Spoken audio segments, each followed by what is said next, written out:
and welcome to my channel, Fred Makes Things. Today is another sewing video for you, a Sewers Club video. Today we are going to be talking about the alternative pattern project from the July Sewers Club project box, subscription box, project options, however you want to say it. If you don't know what Sewers Club is a monthly subscription box where you get everything in the box you need to make one project. Sometimes that project might be a little more difficult or not interesting, so they will include a second choice instead. So this happened in July. July had the poolside crossover bag, I think, or poolside.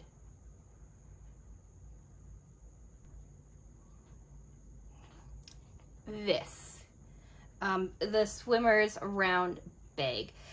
Because it was a little bit more an advanced of a pattern, they included this one, the poolside crossover bag. In case you didn't want to tackle something like this. I'll show you this in a minute too. So yeah, so I did the round bag first, right? That's right here. The tutorial, or not the tutorial, but my review for this is up on my channel, and I'll put it in the iCards for you so that you can check that out if you like. But today we're going to be talking about this one, the alternative to it. Yeah, so this video will be in 4 parts. Usually the introduction, which I already started. Part 2 would be putting the project together. Part 3 is pros, cons, and user error. And then part 4 will be my final thoughts and sign off. If you don't care about a certain section, feel free to jump around. I have it all broken into chapters for you, so that you don't have to stay on the sections you don't care about. Part 2, assembling the project. So it's been a couple of weeks since I actually made this guy. Life events have kind of taken over, and I haven't had a chance to film this video until like a couple days before it goes live. Normally I try to film the videos closer to when I actually made the project so that I remember all of the steps that I did, but life events kind of took that away from me a little bit. I'm not ready to talk about that just yet. It will be in a bonus update video sometime in the next couple of weeks, but I'm just not there just yet to talk about it. So yeah, if I can forget exactly the order of things, or if I'm sounding a little confused or something, it's because I made this bag 2.5 weeks ago. And for me, that's quite a long time between making something and talking about it. Anyway, let's get right into the project. So because I made the other project first, I did not have enough foam to make this project. So what I did is I went down to Joann Fabrics looking for the recommended Bosal in R form single-sided fusible foam stabilizer. Joann didn't know what I was talking about, didn't have it. But they did have, right, which I'd found, was this stuff here, which is just a single-sided fusible foam stabilizer. It basically acts as exactly the same thing. I think that this isn't I think this is a little thicker than the original foam that I used, but I don't have any of that foam, so I can't actually do like a comparison to it. But feeling this and feeling the round bag, I think this is just a little bit thicker, but it does not change the integrity or anything of the bag. I think that, or it did not make it any harder to work with either. In fact, because these are all straight lines in this project, working with this foam was a breeze, really. And then they had, basically it was just cutting out a bunch of rectangles as usual. Because I had enough fabric from Fabric A, like I mentioned, I was able to cut out the 2 3.5 by 10 inch rectangles for the top of the bag, as well as the zipper tabs. In Fabric B, that's the bottom of the bag, and all of the strapping stuff, like decorative and useful. So I needed to cut out 2 rectangles for the bottom of the bag, and then a whole bunch of long rectangles for the shoulder strap, and also for the decorative straps or ties, or what you would like to say. And then also 2 smaller squares to act as my D-ring tabs. And then Fabric C, which was the interior fabric, was pretty simple too. It was 2 large 7 3/4 by 10 inch rectangles, and that was to act as your lining, and a 4 by 8 1/4 rectangle, and that is to act as like a little card style pocket on the interior. Not big enough to hold anything major, but like a little couple of cards or what have you. Yeah, so cutting this out wasn't so difficult. What was really nice is that Joanne's, well, for this specific project, Joanne's foam comes in 20 inch width. I think it was 20 inch width. And so I just had to cut I cut about 9 inches and then trimmed it down to make it perfectly square. So I didn't have a whole lot of excess waste, and I got it on sale for 40% off, so the price wasn't too terrible either, or 50% off, something like that. I happened across a sale, which for Joanne isn't that uncommon. Anyway, so let's get into sewing.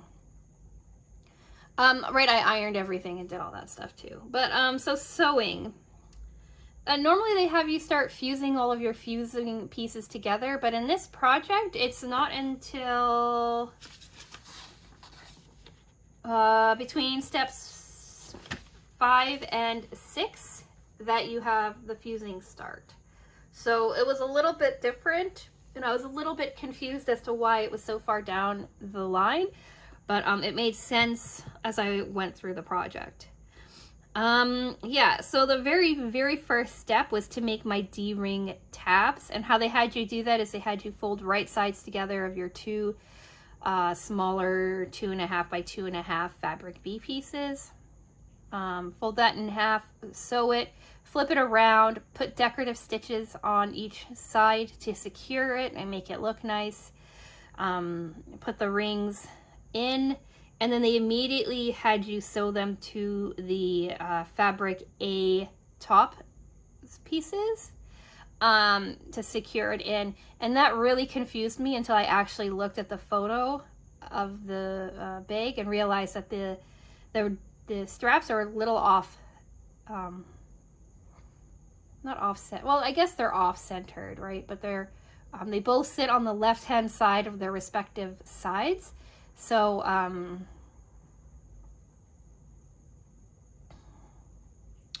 it just looks kind of different. It looks kind of cool.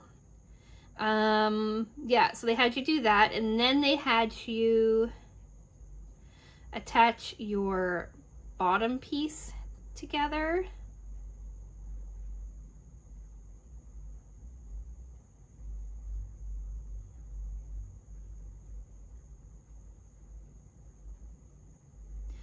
Yeah, so they had you attach your 2 bottom pieces together so that your exterior front and back were basically finished with the D-rings already attached.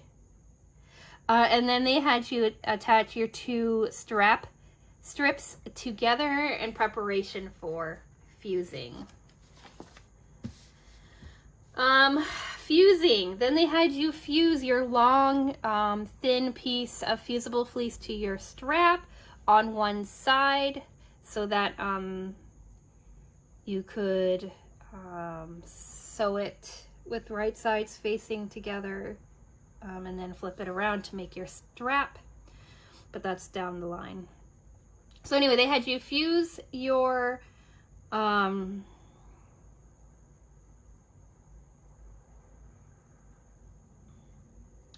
strap piece together, and then they also had you fuse your two foam pieces onto your exterior body, and then they had you do it like a decorative kind of stitch to make sure that your foam was in place, and that was just to do a stitch on the top of your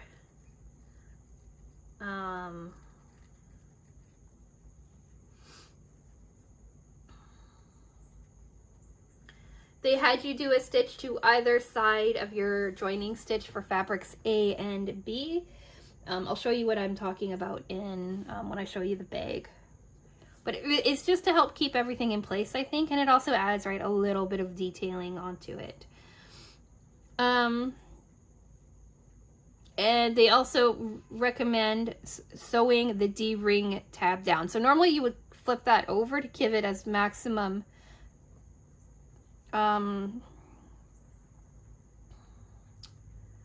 mobility, but in this bag they wanted it sewn down, or sewn flat, I guess.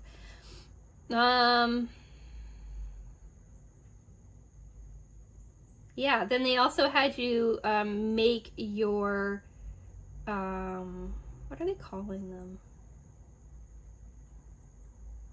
Side ties. They are calling them the side ties. So they had you make the side ties by, again, turning the fabric inside out, or sewing the fabric right sides together, and then marking an angle at the bottom of your side tie, 1.5 inches or something. 2.5. Mark 1 inches in from the seams, and so diagonally. Yeah, so they have you do like a 1 inch angled point at the bottom of each of your ties. And then the key to this is to leaving somewhere in the middle of your side tie open so that you can flip them back right side out when you're done. And then they had you again do a top stitch, decorative stitch, to keep everything looking nice and flat, nice and straight. Hopefully the pictures are helping you make sense of what I'm saying. And then they had you, this is when they had you sew your shoulder bag strip, your shoulder strap together, right? Like by doing what I said before, fold them inside out, stitch, flip it right side out. I used the purple thing and a safety pin to flip it inside or right side out, and it was actually fairly easy doing that. Here's a picture of the purple thing that I'm talking about. It came in a previous Sewers Club box. I think it was an add-on, but I used that to flip it around. It took a minute, but it was pretty easy to actually do, just a little time consuming. And then they had you do a stitch to both sides of the strap as well. Again, offers stability and makes it look kind of nice. Gives it a nice finished appearance. And then they had you focus on the interior of the bag, putting in your card pocket first. The interior of the bag is quite simple, so it's really only just the card pocket that gets done. They had you fold your card pocket in half width-wise. So instead of it being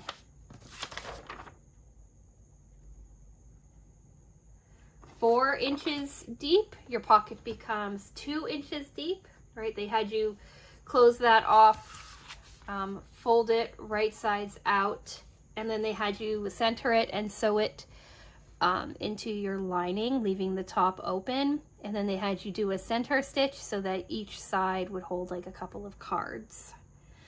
So the interior of the bag is basically finished. That was all that was required for prepping for the interior. Next, we focused on our zipper. And what they did is a wrap around zipper tab for this one. So they had you lay your fabric with like your right side facing down towards the zipper, do a 1/2 inch seam allowance, and then fold the zipper tab around, tuck in your excess or like your raw edge, and then sew again, and then this makes like a little like binding around your zipper or edges. In this step, I've been cutting my zipper tabs a little bit wider, about a ½ inch wider than they recommend, just because I've been having a hard time getting the zipper sections to catch and to stay even. So having that extra little bit of space helps. From here, I trimmed that excess down so it stayed the same size as the zipper, but they started out a bit wider just because personally for me, it's a little easier to handle with just that like ½ inch, ¼ inch extra fabric. And then it came time to assemble the bag. So it was like I said, it was a really fairly simple project. So first steps first is to attach one side of your exterior body to your zipper, and one side of your interior fabric to your zipper, and they kind of had you sandwich the zipper between all of the fabrics, and then open it up. And they had you do that for both sides. So now you have like an open bag, exterior and interior all assembled, being held together only by your zippered side. And now they had you start to focus in on your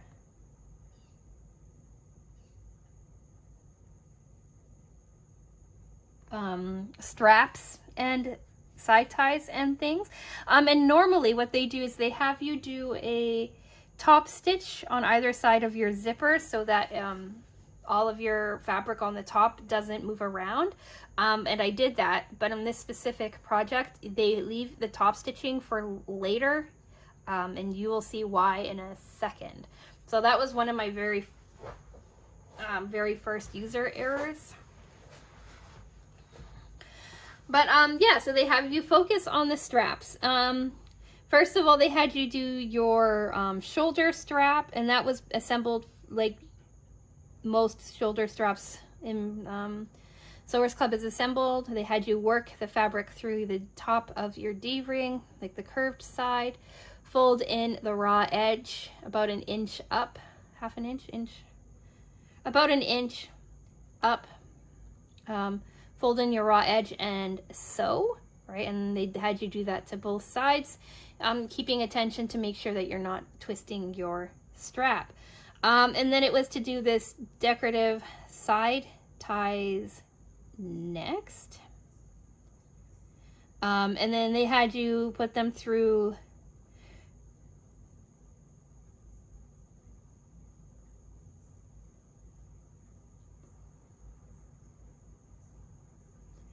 line the side tie up with the D-ring that you had, or D-ring holder that you had, and attach it just below your D-ring.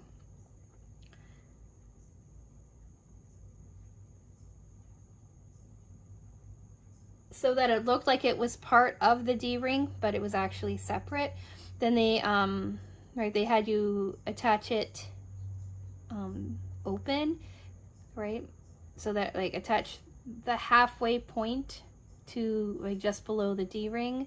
Then they had you put the side tie down, offset it a little bit at an angle so that, right, you could see both ties and make it look nicer, and sew it again to secure it so that it looks like it's actually part of the D-ring, but it's not. It's completely separate and just sewn on. You'll see what I'm talking about when I do it. And then they had you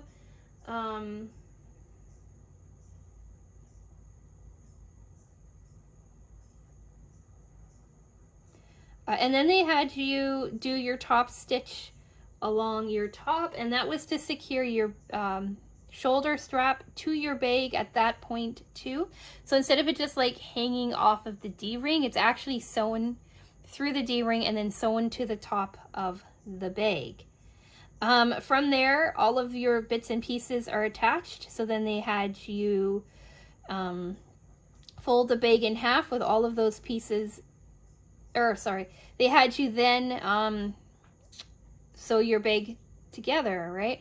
They had you have your two exterior pieces together, clipped together, and then your two interior pieces clipped together, leaving a hole in your interior lining piece so that you can flip the bag around.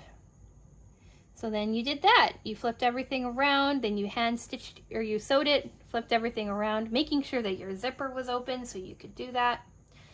Then they had you either hand stitch, or I usually machine stitch the flap closed, and then you're done.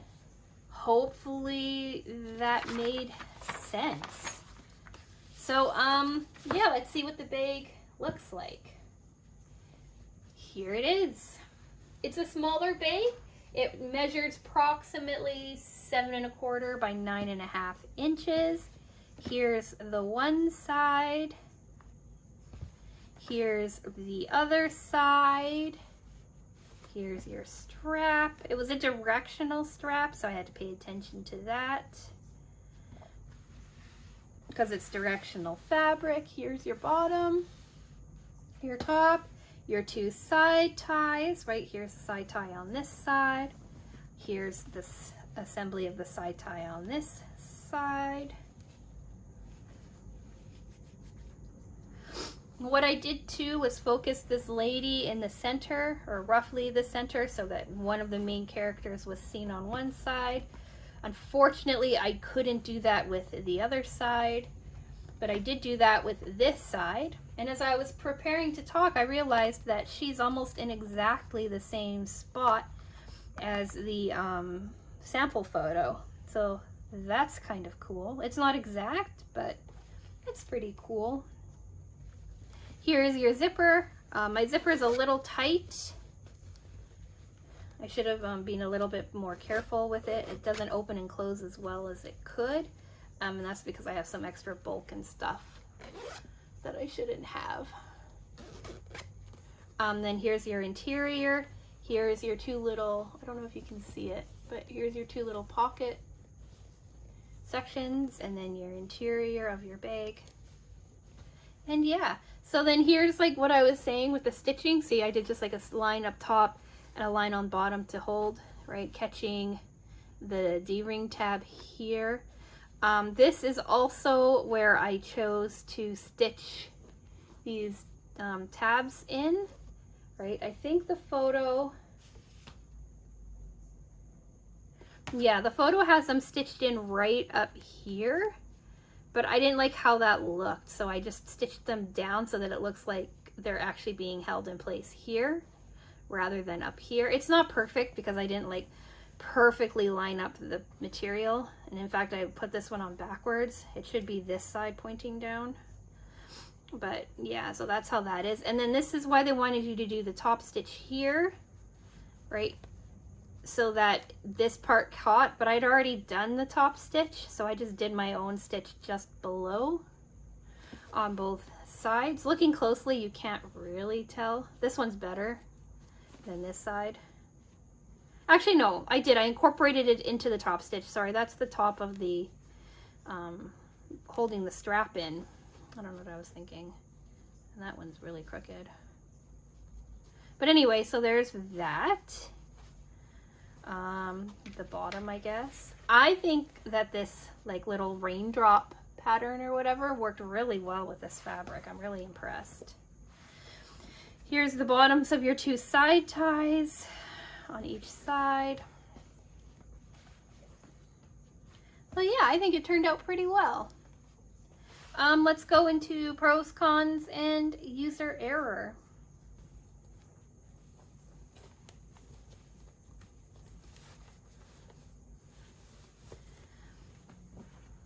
Pro. I just had to check before I said it. It fits my wallet. Often these little bags don't fit my wallet, and then I have to grab like the change purse that I use when I'm using smaller bags, but this does fit my wallet. My wallet is a bit of a hefty beast. but I love this thing. Like, this wallet doesn't actually fit in this round bag. Right, it's too tall. You can't get it to fit, and it's round, so no matter which angle you put that at, it doesn't fit. So this bag actually holds my wallet, which is nice. I haven't used this bag, but now that I see that it holds my wallet, I might start using it tonight when I go over to Trader Joe's. So yeah, pro. I like the look of the bag. I like how flat it is. Like, this would make like a really good little travel purse because of it. I'm not sure how I feel about how they had you do the side tie assembly, but I do kind of like how it looks. And I'm sure on a second or time it would look nicer and cleaner now that I understand it. But yeah, I like it. Cons.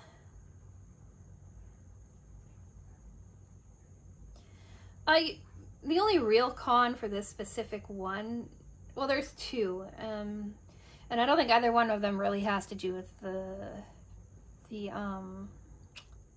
design of the bag.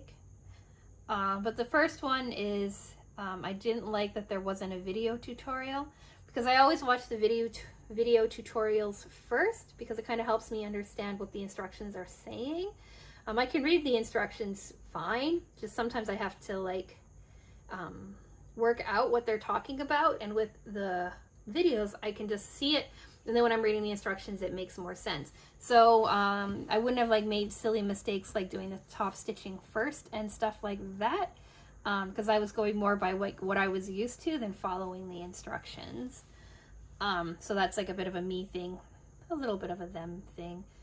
I would have also done like a rectangular tie here instead of a D-ring, like a rectangular ring fastener, I don't know, so that there's no puckering on this side.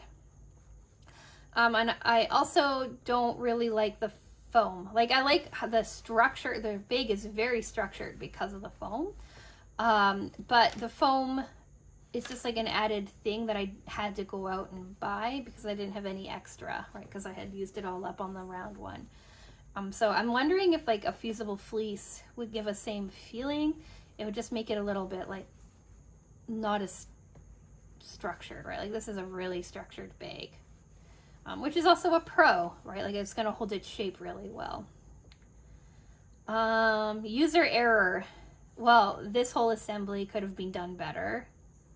I could have paid better attention to how, directionally, like this should face the other way, and it's so tempting to rip it open and do it again. User error was also that I was going too fast and I accidentally sewed my lining down when I was sewing these down. And then I had to go back in and seam rip it all up again. You can't tell on the interior that there was ever a problem, but I did accidentally like sew over this section here. You can kind of see like there's some traces of the seam ripping and stuff here still. I don't know if you can see it on camera, but it's there. The other user error is that I hate this pink fabric. I don't know what about it is, but I just don't like it. I should have used something different for the interior. And the other one is I should have been able to line up my strap join a little bit better, because you can really see like the break in the top, and I don't like that. But those are all kind of minor cosmetic things, nothing that made the bag catastrophic or anything like that. So yeah, let's just go right on to part. Oh, and then the other user error was that I was getting a little overconfident with my zipper, and I've made it a little too tight, which makes it a little hard to open and close.